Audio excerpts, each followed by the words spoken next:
Lots of derps and goofs leave comments in my videos and on my channel claiming that Ravi Zacharias is so smart that I'd never be able to refute his arguments. No, his arguments are garbage. And it basically boils down to this. There are 3 steps you take in establishing the existence of God. Now, the person has to listen very carefully because I take them through the 3 stages. Step number 1 is this, Jim.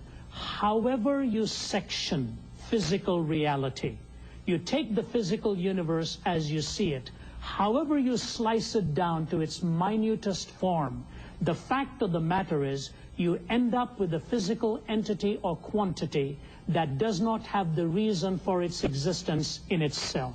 How the fuck do you know that? If a god can have the reason for its existence in itself, why can't the universe? Why is a god the only thing that can be non-contingent? Next you come to the argument for what we call not from design, but to design. And that's what I said. If you walk onto a planet and see a wrapper of a McDonald's hamburger and see letters of an alphabet, you immediately know that there is information there.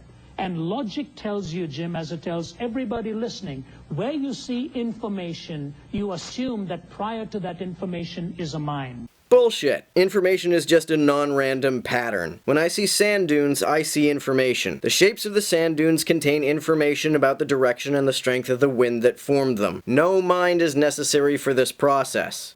You don't just think that Handel's Hallelujah Chorus came together, or that the dictionary developed because of an explosion in a printing press.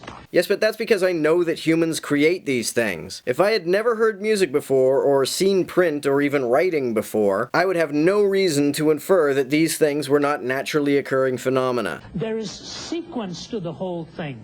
And if you take, Jim, just the composition of the enzyme in the human component, the enzyme, which is the building block of the gene, and the gene the building block of the cell, the possibility of the human enzyme coming together by random, says Vikram Singhi, professor of applied mathematics at Cardiff in Wales, the possibility of that happening by chance is 1 in 10 to the power of 40,000. That's more than the number of atoms in this universe. Nobody who understands evolution believes that any complex biochemical or anatomical structure arises by merely random events. Mutation is random, but natural selection is not. And third, in the history of society, human experience, and history itself, you begin to realize that the moral issues, the social issues, and just human intercourse demands the explanation of a moral reality. So you've got a first cause that is spiritual, a first cause that is mind,